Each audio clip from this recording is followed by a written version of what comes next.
So first, thank you very much for the invitation. Thank you for having me here today. I definitely don't need to be the person up here talking because I see a lot of people in the room who've done work for decades, if not longer than decades, in this space, trying to break the school-to-prison pipeline, trying to make sure that our young people are getting exactly what they need when they need it while they're in our education system. But I'm going to start with a very, very simple little activity. So if I could get this block of the room, if y'all could stand up if you are able to. So it's about 30% of the room. None of them will graduate. So take a moment. None of y'all are going to graduate. If y'all can sit back down, please. If I can get about half of this little section right here, if y'all can stand up. About 15% of our educators are not qualified to teach in our schools. This represents about 15% of the room. Y'all could please sit down. If I could get these two sections of the room, if y'all could stand up. It's about 70% of the room. None of them could read at grade level. Please sit down. If I could get this section to stand up. And maybe a couple extra over here. Why don't y'all stand up? Represents about 35% of this room. These children are transient. They move from school to school at least once within a school year because of the high poverty. Y'all, please sit down. So our target is off, right, in education. We conflate school with education. School is a box. We check things off. Education is what we want for our children. We want critical thinking skills. We want them to be able to navigate this world. But we conflate the two because the school says, well, we need to get these tests taken. We need to make sure that we have our walls properly placed with the standards. We have to make sure that our boards in our elementary schools have nice pictures on them, right? We are missing the point. Much like, dare I say, we often conflate the church or the mosque or the temple with the faith. It's not about the box where church takes place. It's about the faith. It's about the belief system.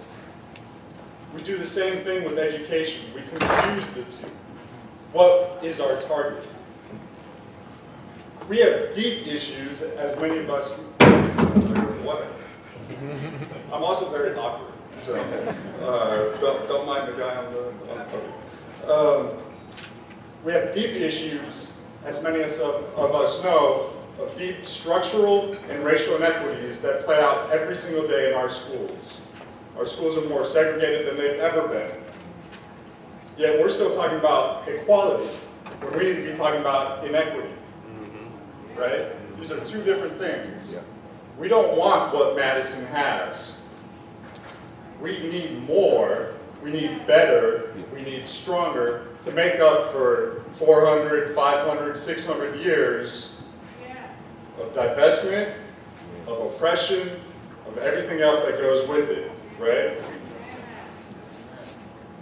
What we have lost is that children are not at the center of education, right? The box is at the center of education, and we're trying to fill things in. So what is our role in keeping children at the center of education, as decisions continue to be made based on adults' needs and not on children's needs? So let me give you an example of some of these inequities. We are scared of our children. We say we want the best for our children. We need social workers and we need behavior interventionists. Yet we put more money in the security apparatus, right? As my brother who spoke before, a lot of times the school-to-prison pipeline, the pipeline starts in the schools, right? What do our children feel when they're walking through metal detectors every day? How would you feel if you had to walk into your work with a metal detector every day, right? If that's not the purposeful point of your employment, you work in corrections or law enforcement, et cetera, et cetera. How would you feel?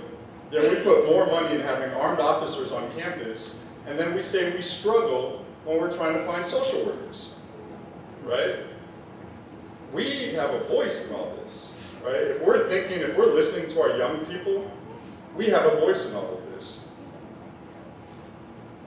Still, how does a district, how do school leaders, how do education leaders make decisions when there's a fire hose in their face all the time, right? When you're working from a space of crisis rather than a space of imagination, we're not going to get to the space where we're making decisions based on the best needs of our children. And that's the crisis that we're in right now. How do we dream big? But also, on the flip side, how does the structure, the self-hating structure oftentimes, stop blaming parents and guardians and our children, who we are scared of, at the same time as we're supposedly trying to educate them? Because oftentimes we step back and we say, well, parents aren't doing their job. Same thing happens in the juvenile justice system, right? Parents aren't doing their jobs. Parents and guardians aren't doing their jobs. So, you know, we could just blame them, even though we have a responsibility to educate the children. So we need to move beyond all of this. So what are some things that we actually have the power to do? Did you know, as a parent and guardian in this day, we talk a lot about over-testing of our children. Did you know that you could opt out of the state tests with no retribution back to the child? You are allowed to opt out. Do people know that? No. Districts know that, but they're not going to say it because they're worried about what connects back to the funding and all this kind of stuff. But that's something that we are actually in power of. When we talk about how do we minimize testing, if all of us, with all of our social networks, had our children or the children of our friends opt out of state testing, it would collapse the system. It would force the system to think differently about what we do with our children, right? Did you also know that you could determine how your Title I dollars are spent? So Title I dollars are the federal dollars that go to low-income communities. Yet we have a meeting once a year where the principal comes out and says, this is our Title I plan, we want to use it for A, B, C, and D. And there's 6 parents there, and they just kind of say, okay, sure, sounds great. We actually have more of a say in how our dollars are being used than we actually recognize. Discipline, right? We talk a lot about discipline in our schools, but we don't ask where did recess go. We do not ask where recess go, because I can guarantee you, if you gave children 20 more minutes of outside exercise time, those discipline issues would go down. If we stopped worrying about boys wearing earrings, which is a practice steeped in homophobia, we could focus on them actually learning, right? If we were to allow children to talk during lunch, where they're developing social skills, go out on the yard with unstructured supervised time, also called recess, man, like your discipline issues would go way down. Like I'm telling you, it's true. It's true. Oh, there's research to back it all up. So, again, we also haven't asked what and why our children are getting taught what they are getting taught in our schools. We have a district, a school district, that's about 99% black, right? Yet we still have pedagogy, the way we're taught, and what we're taught that's steeply embedded in a white supremacist, industrial revolution, capitalist-focused construct. We could influence that too. We got smart people in the room who could develop what our educators need to be culturally responsive, what our pedagogy and our curriculum need to have in it in order to be culturally responsive, but we don't do it. So, in conclusion, since I know my time is running short, we could do this in the JPS, we could do all these things in JPS. These are not big ideas. We talk a lot about innovation. Sometimes innovation is giving recess to children, which is really sad. We think innovation is the next biggest technology thing, and it is, We need to make sure our children are ready for the 21st century, which they're not. But we forget that innovation can be really simple. Sometimes it's just what we teach and how we teach. Sometimes it's how we break up the school day. We're in a low-income community, and study, research, all of that kind of stuff will tell you that we need to be having year-round schooling. Because one of the biggest issues in low-income communities is summer learning loss. Now, teachers, administrators, they might push back. I don't think parents would push back.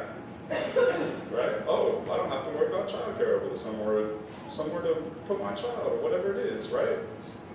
These are simple things that don't actually cost very much money, if anything at all. They're just different ways of thinking, and we have a responsibility to push our leaders to do as such. So, we play a critical role in this. Kind of like, I think it was maybe on the video when I walked in.